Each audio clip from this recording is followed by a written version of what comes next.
되지 않은 것 같은데 제 인생에 이렇게 많은 일들이 일어날 줄은 꿈에도 몰랐네요. 너무 힘들고 벅차서 시간이 이렇게 빨리 흘렀는 줄도 모를 지경이었습니다. 정신 차리고 보니 지금 나이가 되었더라고요. 지금은 과거의 아픔을 많이 털어버렸고 새 출발을 했어요. 그래서 홀가분한 마음으로 이렇게 글을 쓰게 되었습니다. 다들 저의 이야기를 들으시고 많은 힘이 되셨으면 좋겠고, 벼랑 끝에 서 있는 기분이더라도 결국엔 다 끝날 테니 힘내셨으면 좋겠습니다. 저는 아내와 결혼 정년기에 결혼을 했어요. 평범한 연애 끝에 결혼을 했고, 저와 아내는 남들과 다를 것 없는 결혼 생활을 했습니다. 아이 계획은 없었지만 서로를 아끼는 마음은 있었습니다. 저희 부부는 뜨거운 신혼생활은 아니었지만 그래도 안정적인 가정이 생겼다는 거에 저는 결혼 생활을 만족하고 있었죠.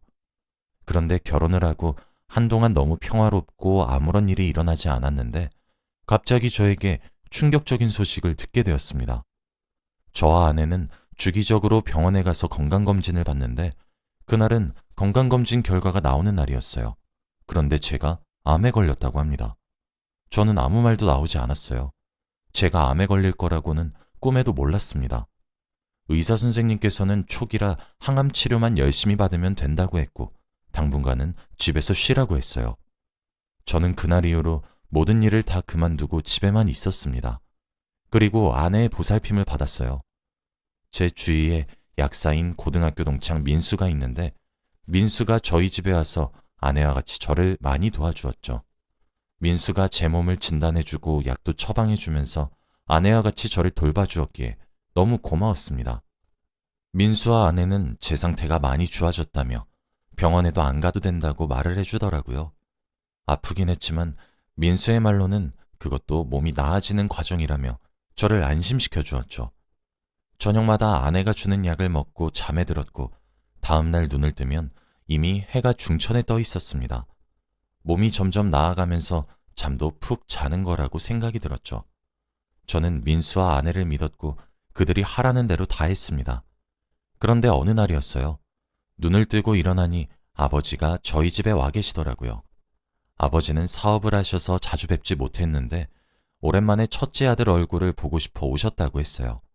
그런데 막 일어난 저에게 의미심장한 말을 하셨습니다. 너는 왜 내가 때려도 잠에서 깨질 않니? 원래는 잠기가 밝아서 소리가 조금만 나도 바로 잠 깨는 애가. 그리고 너 안색은 왜 이렇게 안 좋아? 병원 주기적으로 가고 있긴 하니? 이 말을 하며 저를 걱정해 주었어요.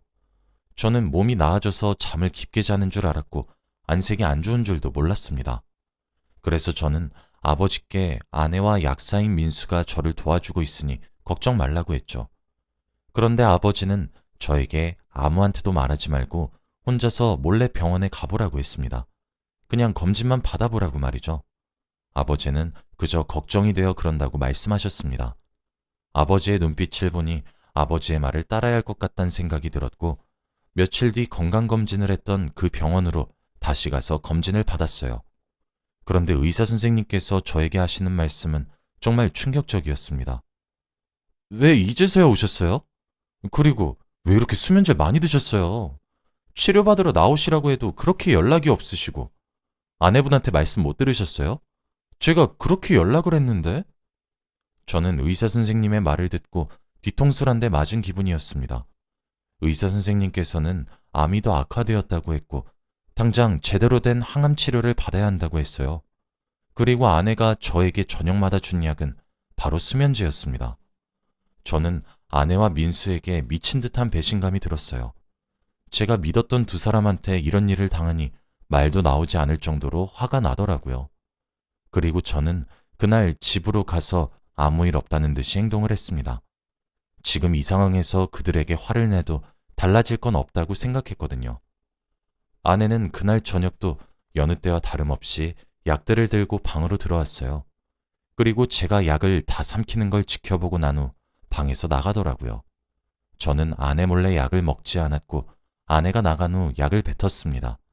그리고 자는 척을 했어요. 아내와 민수는 제가 자는 줄 알았나 봅니다. 저는 당연히 제가 자면 민수는 자기 집으로 돌아가는 줄 알았어요. 그런데 그게 아니었습니다. 아내와 민수는 자연스럽게 소파에 앉아 같이 TV를 보았고 둘이서 다정하게 있더군요. 그리고 민수는 충격적인 말을 했습니다. 내가 봤을 때 쟤 가망 없어. 그러니까 우리 얼마 안 지나서 같이 살 수 있어. 그동안 눈치 보느라 많이 힘들었지. 같이 시골에서 농사도 짓고 강아지도 키우면서 살자, 여보. 그들은 이 말을 하면서 서로를 여보라고 부르며 마치 연애라는 것처럼 보였습니다. 저는 그들의 배신에 할 말을 잃었어요. 저와 제일 친한 친구와 제 아내가 불륜 관계라뇨? 어떻게 이런 일이 일어날 수 있죠? 그리고 그들은 제가 얼른 그들의 곁을 떠나기만을 기다리고 있었습니다. 제 옆에 그들을 두었다는 게 너무 한심하고 억장이 무너지는 듯한 기분이었어요. 저는 그들을 도저히 지켜볼 수 없었고 화가 미친 듯이 나서 당장 그들을 내쫓고 싶었습니다. 그래서 다음날 아침 아내가 아침약을 들고 제 방에 들어왔을 때 저는 아내가 들고 있던 쟁반을 엎었어요. 그리고 제가 알고 있는 모든 사실들을 다 말했습니다. 내가 너희들 사이 모를 줄 알아? 어떻게 나한테 이럴 수가 있어? 이 말을 하면 당연히 민수 아내는 저한테 사과를 할 줄 알았습니다. 그런데 그 둘은 오히려 뻔뻔하게 굴었어요. 야, 너 우리 없었으면 이렇게까지 오래 못 살았어. 우리가 얼마나 중요한 사람인지 네가 생각해봐. 여보, 가자. 민수는 제 아내의 손목을 끌어잡고 방에서 나갔고 그들은 짐을 챙겨 저희 집에서 나갔습니다. 그들은 며칠이 지나도 집에서 돌아오지 않았어요. 집이 너무 적막했고 쓸쓸했습니다. 저는 하루 종일 울고 있었고 아무도 저를 위로해 줄 사람이 없었죠. 그때 누군가 저희 집 초인종을 눌렀습니다. 저는 혹시 아내나 민수인 줄 알고 문을 열었는데 현관문 앞에는 제 친남동생이 서 있었어요. 동생은 제가 울고 있는 모습을 보고 기겁을 하며 집으로 들어왔습니다. 그리고 저는 자초지종을 다 설명했죠. 아내와 민수가 저에게 어떻게 했는지 말입니다. 동생은 저와는 다르게 감정 기복이 심하고 충동적이어서 제 말을 듣고 화를 불같이 내며 당장 소송을 하라고 했어요.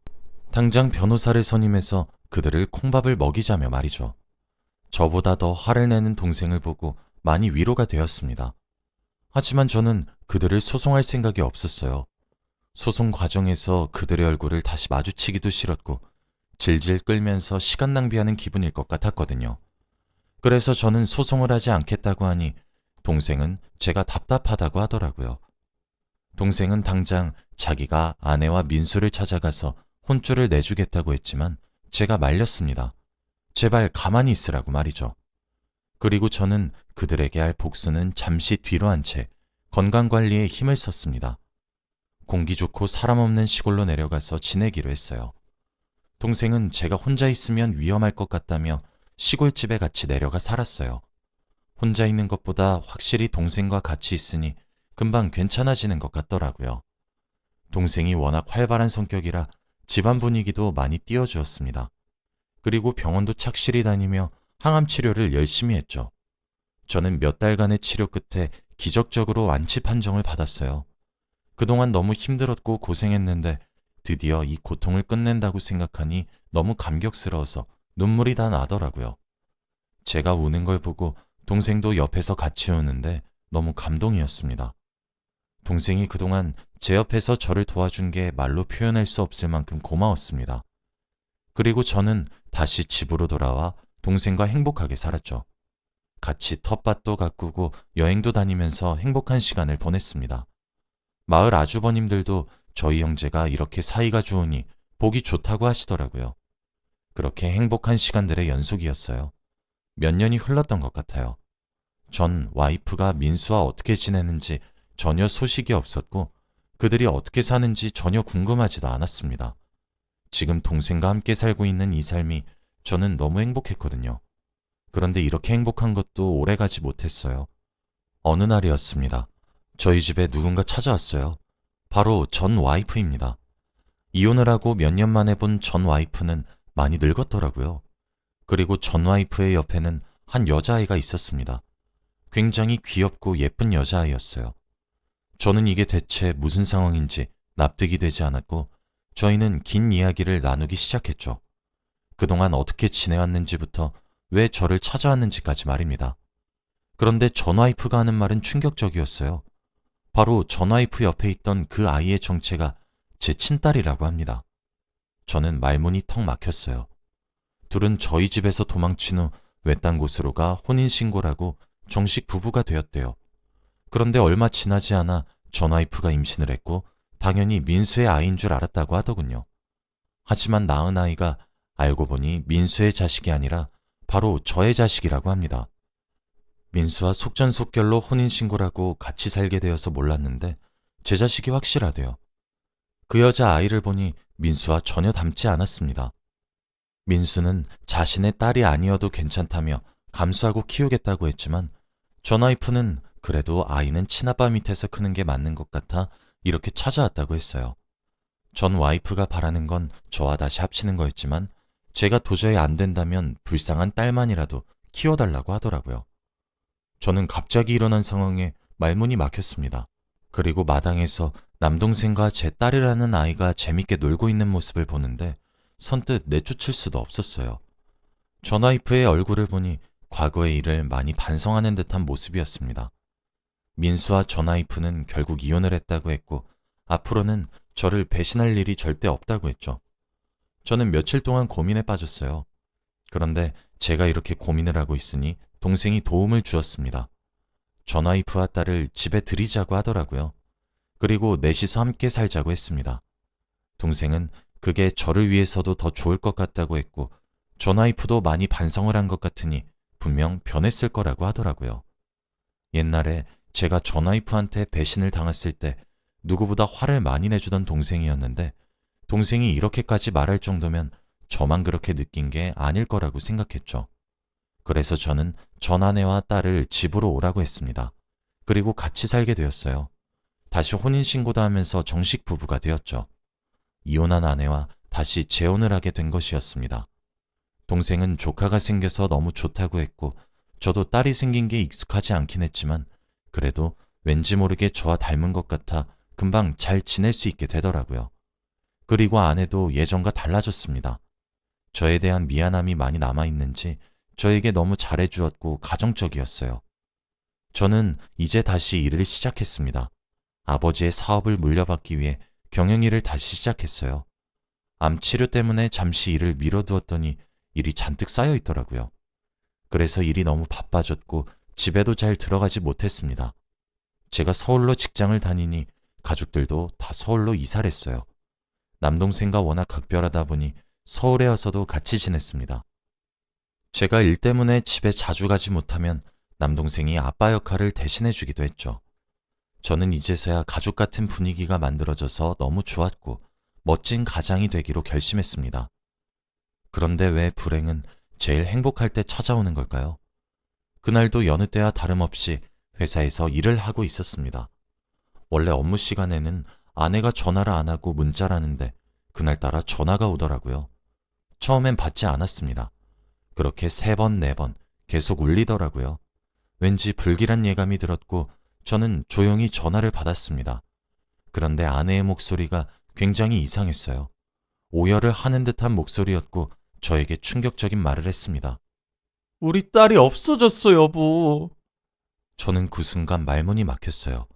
바로 회사에 반차를 내고 동네로 달려갔고 경찰과 남동생과 함께 온 동네를 수색했습니다. 몇 시간 동안이나 돌아다녔어요. 딸 이름을 수백 번도 넘게 외치고 있었죠.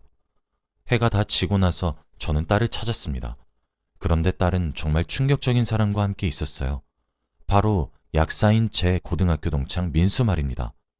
둘은 놀이터에 앉아 같이 아이스크림을 먹고 있었죠.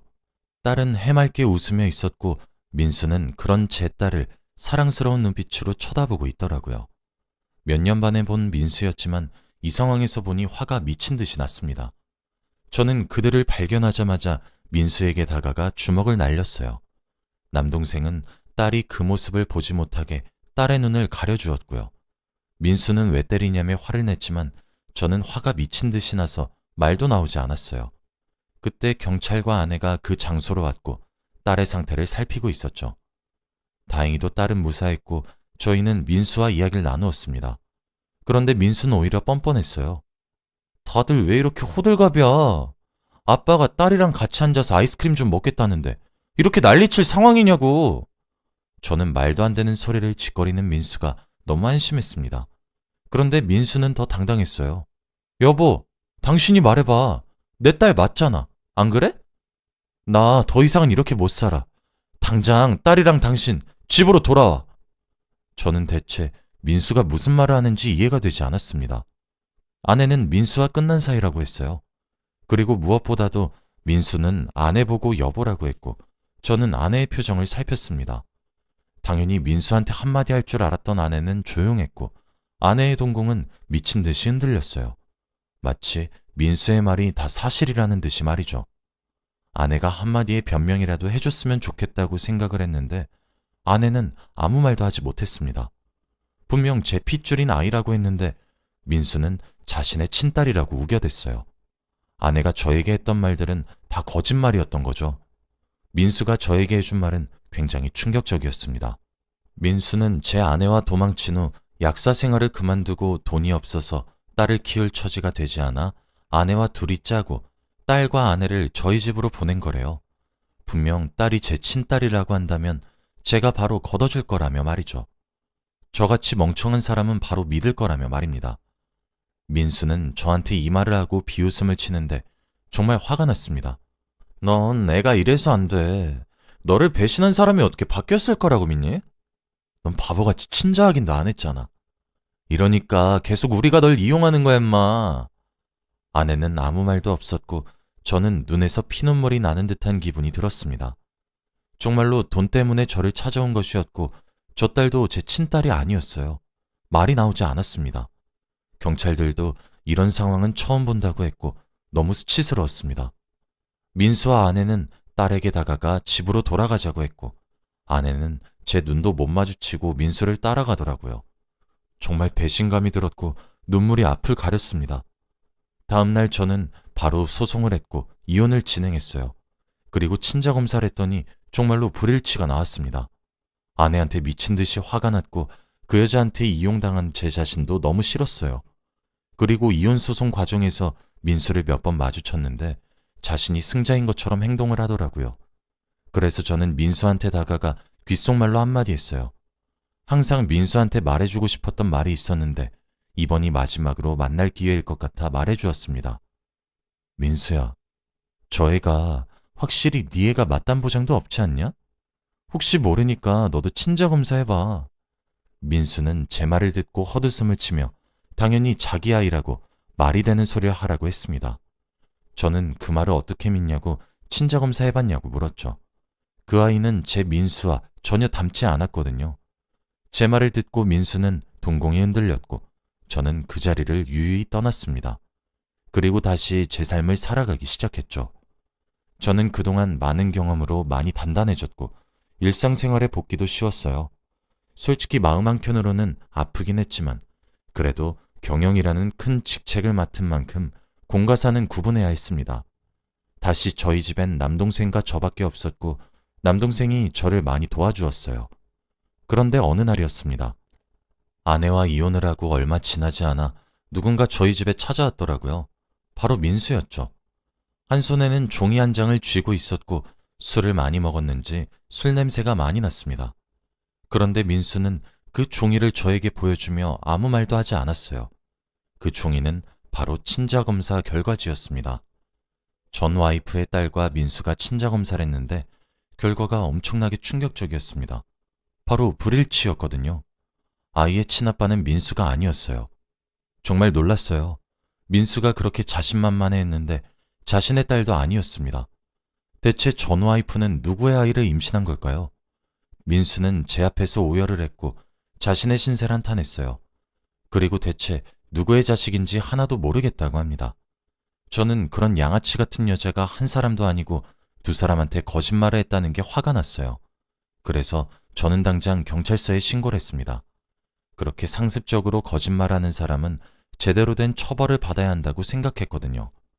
그렇게 경찰의 도움으로 모든 사람이 경찰서에 다 모였습니다. 그리고 저와 민수는 그 여자를 고소하려고 했어요. 저희 둘에게 지은 죄가 너무 많고 이대로 넘어갈 수는 없었거든요. 그리고 당장 애아빠를 부르라고 했습니다.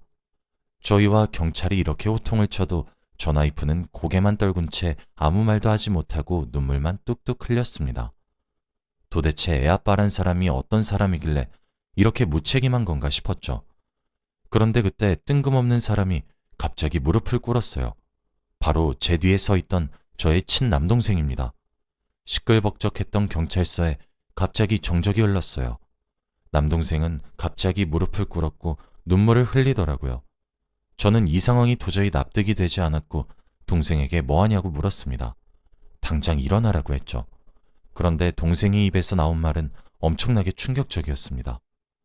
나야, 애아빠. 동생이 그 말을 뱉고 저희는 아무 말도 하지 못했어요. 경찰들도 다들 기겁을 했고 한마디도 하지 않았죠. 저는 장난치지 말라며 애써 웃으면서 동생을 다시 일으키려고 했지만 동생은 일어나지 않았습니다. 그리고 상황 파악이 바로 되었죠. 전 와이프도 모든 게 사실이라는 듯이 말을 했죠. 저와 민수는 화도 나지 않았고 그냥 체념을 했습니다. 어떻게 이런 일이 일어날 수 있나요? 제가 이 여자 때문에 힘들고 슬퍼할 때 옆에서 위로해준 사람이 바로 동생인데 말입니다. 옆에서 같이 전 와이프 욕도 해주고 무조건 제 편인 줄 알았던 사람이었는데 말이죠. 저는 눈물이 미친 듯이 났고 동생을 한 대 때리고 싶었습니다. 그런데 경찰들의 만류에 결국 주먹을 내리고 말았어요. 그리고 친자검사가 시작되었습니다. 내심 속으로는 제발 불일치가 뜨기를 간절히 바랬어요. 그런데 정말 운명의 장난처럼 그 아이는 제 남동생의 친자식이 맞았습니다. 제일 가까운 줄 알았던 사람에게 배신을 당하니 가슴이 찢어지는 고통이더군요. 그리고 그들의 이야기를 듣게 되었습니다. 그들은 실수로 아이가 생겼다고 해요. 처음엔 동생도 자신의 아이가 생긴 줄 모르고 잘 지내다가 전 와이프가 아이를 낳기 직전에 말을 해주었다고 해요. 그래서 일부러 딸과 전 와이프를 저희 집에 들인 것이죠. 저는 그때의 기억이 새록새록 떠오르기 시작했습니다. 제가 일을 하러 회사에 가면 저희 집에 그들만 있었단 생각에 소름이 돋더라고요. 저는 그것도 모르고 정말 제 친딸인 줄 알고 돌봤던 겁니다. 그런데 전 와이프는 이런 제 앞에서 말도 안 되는 소리를 하기 시작했어요. 둘이 형제여서 친자 검사하면 당신 친자로 나올 줄 알았어. 내가 바보 같았어. 어떻게 이렇게 멍청할 수 있나요? 말도 나오지 않았고 어안이 벙벙했습니다. 그런데 동생이 하는 말도 정말 충격적이었어요. 내가 형 옆에서 열심히 간호하면 죄책감이 줄어들어서 그랬어. 저는 그 말을 듣는데 그동안 동생이 저에게 잘해주었던 모든 행동들이 다 거짓말이었다고 생각을 하니 멍해지더군요. 민수와 저는 가차없이 그들을 고소하기로 했습니다. 그들은 양심도 없이 저와 민수를 이용했어요. 최대한 벌을 많이 받길 바랬고 선처는 전혀 해주지 않았습니다. 그리고 고소 과정에서 아버지께서 이 모든 사실을 아시고 굉장히 화를 내셨어요. 원래 화가 많이 없으신 분인데 동생이 저지른 이 상황으로 인해 동생과 인연을 끊으셨습니다. 물론 저도 동생과 앞으로 만날 일은 더욱 없고요. 아버지는 동생에게 마지막으로 한마디 하셨습니다. 너는 항상 어릴 때부터 이렇게 무책임하고 충동적인 애였어. 그래서 내가 너한테 회사 지분을 줄 수가 없었고 어떻게 이런 식으로 가문의 수치를 남기니? 다신 우리 가족 볼 생각하지 말거라. 이 말을 하신 뒤 등을 돌리고 나가셨어요. 동생은 주저앉아 오열을 했고 동생이 고통스러워하는 모습을 보니 통쾌했습니다. 그리고 동생과 전 와이프는 저희에게 어마무시한 합의금을 지불해야 했죠. 그런데 그들이 돈이 있을 리가 있나요? 돈 때문에 이렇게 거짓말을 한 사람들인데 말입니다. 저와 민수는 끝까지 다 받아낼 생각이었어요. 그렇게 이 상황은 마무리가 되었습니다. 그 일이 있고 나서 몇 달 후 민수가 저를 찾아왔어요. 그때 이후로 한 번도 만난 적이 없는데 갑자기 이렇게 찾아와서 많이 당황스러웠습니다. 그런데 민수가 저에게 갑자기 사과를 하기 시작했어요. 너무 미안하고 반성하는 마음으로 살겠다며 말이죠. 민수의 눈을 보니 옛날에 제가 알던 민수의 눈빛이었습니다. 그리고 민수는 도저히 이렇게는 못 살겠다고 하더라고요. 자신이 그동안 너무 많이 변했다며 옛날의 민수로 돌아가고 싶다고 했습니다. 과거의 자신이 너무 그립대요. 그래서 멀리 떠난다고 했습니다. 제가 어디로 가냐고 물어보니 민수는 그저 웃음만 짓고 사라졌어요. 저한테 말해주고 싶지 않은 것 같아 더는 묻지 않았습니다. 그리고 저는 다시 일상으로 돌아왔어요. 민수와 전 와이프는 그 뒤로 한 번도 보지 않았고 일에 열중을 했어요. 확실히 일을 하니 상처 치유도 빨리 되는 것 같더라고요. 그렇게 오랜 시간이 흘렀습니다. 이제 저는 아버지의 뒤를 이어 정식적으로 경영일을 하고 있어요. 24시간이 모자랄 만큼 하루 종일 일만 합니다. 그래도 너무 보람차고 행복해요. 그리고 얼마 전 우연히 잡지를 보는데 익숙한 사람이 있었습니다.